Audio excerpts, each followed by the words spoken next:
We're being exposed to what experts believe to be thousands of advertisements a day between social media, television, and podcasts, or just driving in the car. On top of this, platforms like TikTok have integrated what is referred to as frictionless shopping, a process that eliminates as many barriers as possible between buyers and sellers.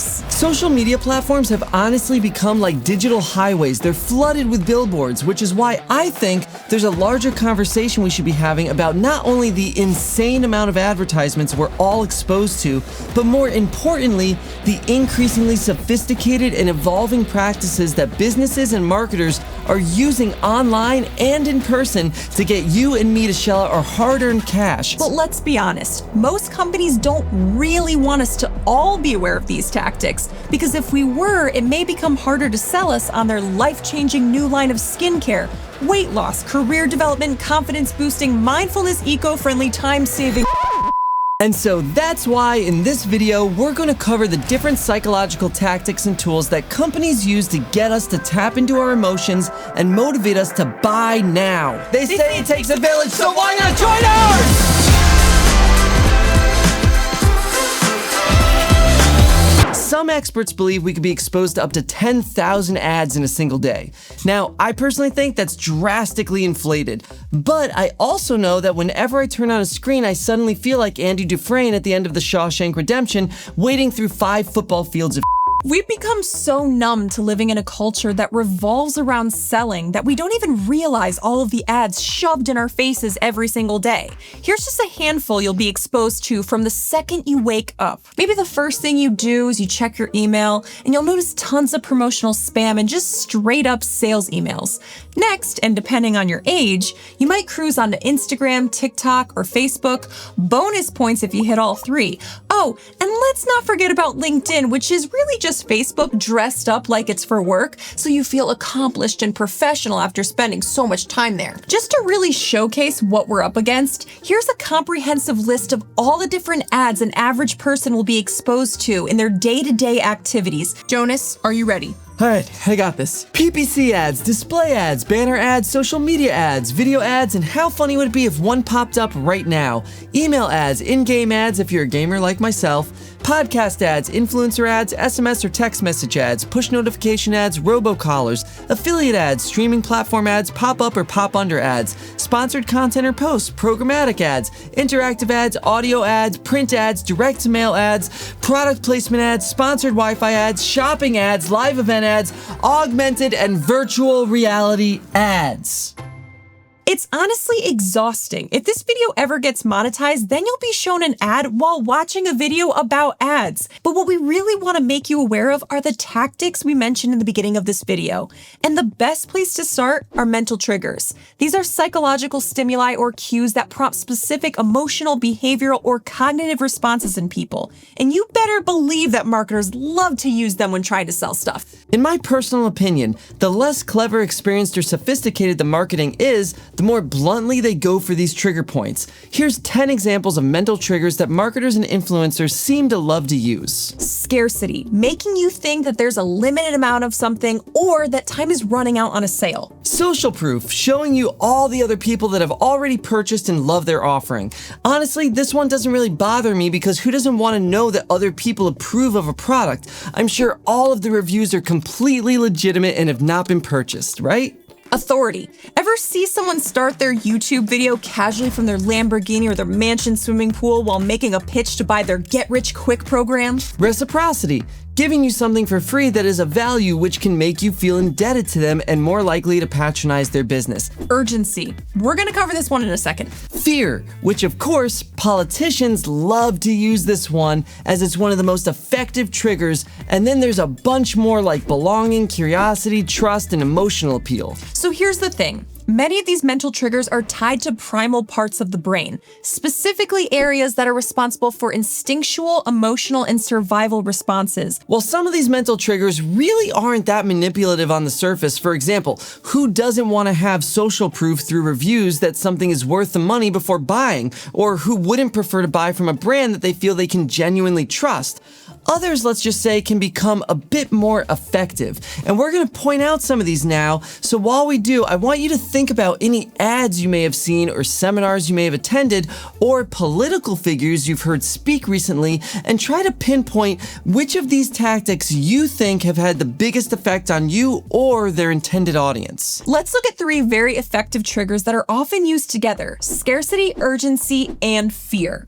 Ever see something like this? Prime discount while supplies last. Limited edition products like sneakers or collectibles. Low stock warnings. Or my absolute favorite, the infamous countdown timer for a sale, or at the end of a seminar where they offer you a big 50% or 60% discount and then say, when the timer hits 0, the offer expires. What all of these ads are doing is they're targeting 2 parts of our brain. The first of which is called the brainstem, and that controls basic life functions and is integral to the body's fight or flight response. The other part is called the amygdala, which is heavily involved in processing emotions, especially fear and pleasure, and it's crucial in triggering emotional responses to threats or opportunities. These responses are hardwired within us for survival, because way back in the day, urgency and scarcity referred to things like food or resources that were actually necessary for survival.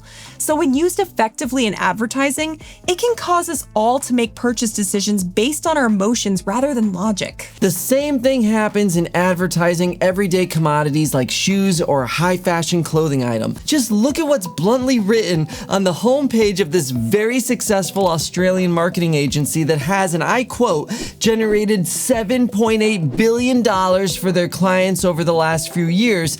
Here's how they say they've done it. We've engineered a new and unique system to sell almost anything to anyone at any price point using a combination of mind hijacking persuasion techniques. Doesn't that just make you feel nice and fuzzy inside to know that someone is spending all their time in a room thinking about ways to hijack your mind? Well, it turns out neuromarketing techniques aren't just used in digital advertisements. There are also real-world studies that inform what advertisers and product developers show you in the first place.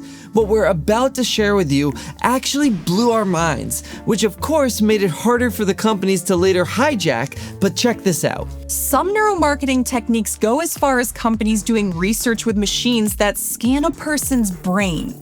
These are called fMRI or EEG machines. Basically, what these machines do is fMRI scans measure a person's brain activity in response to elements like brand logos, packaging, or advertisements, and detecting changes in blood flow, allowing marketers to gauge the appeal and emotional engagement associated with their offerings. EEG, on the other hand, measures the timing of how someone's brain responds to stimuli, and it gets these measurements down to milliseconds. These machines capture fast, real-time brainwave patterns, making it ideal for detecting immediate reactions, such as how well an advertisement can actually capture someone's attention. The most wild and important part of all of this is what we're going to cover at the end of this video, and you're not going to want to miss it because it's crazy.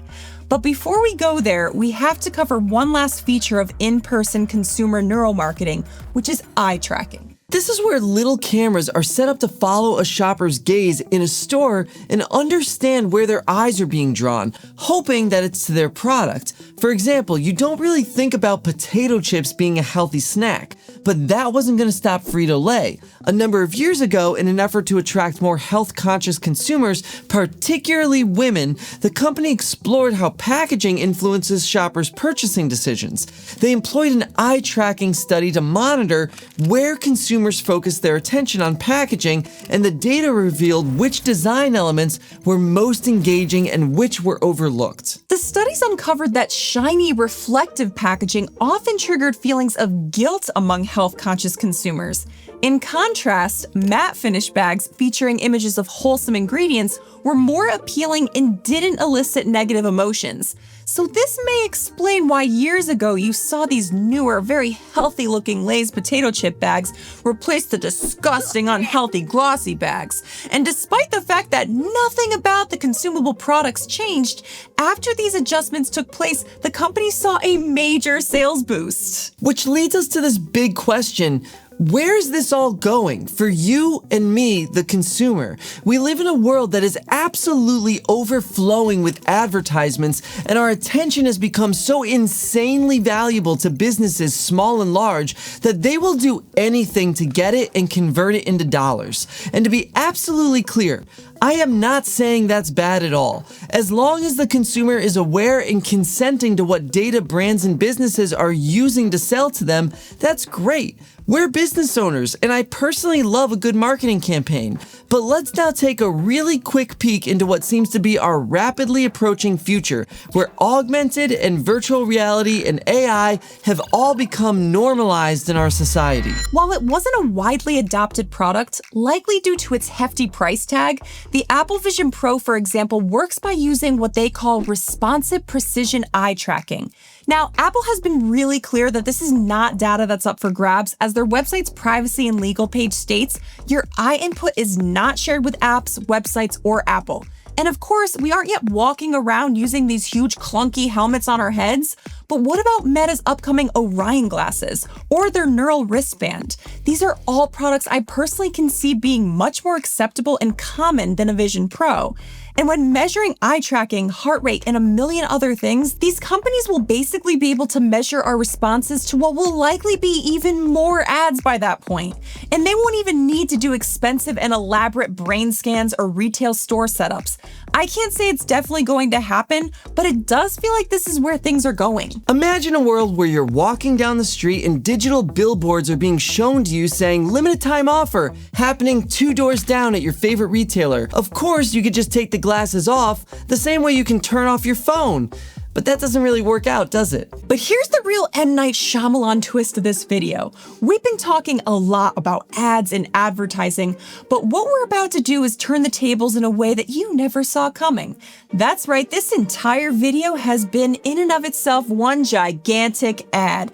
Think about it. What have we done here? Well, remember all of those mental triggers we talked about in the beginning? Trust, reciprocity, fear, and scarcity. Couldn't it be that this entire video's purpose was just to build trust between you, the earnest, truth-seeking viewer, and us, the calculating architects of influence? Isn't it possible we've given you this phenomenal content just so that you would feel indebted to us, and then we close out the video with all that talk about a dystopian future, invoking fear in you and motivating you to want to hear more from us? So now, if we were to just ask you to like the video and subscribe, you'll have fallen prey to our ultimate marketing plan, a 20-minute video about advertising that uses marketing tactics to teach you about marketing tactics, which in and of itself is a marketing tactic that's being used in an ad disguised as a video about ads that's using the very tactic it's teaching you about. It's the ultimate plan!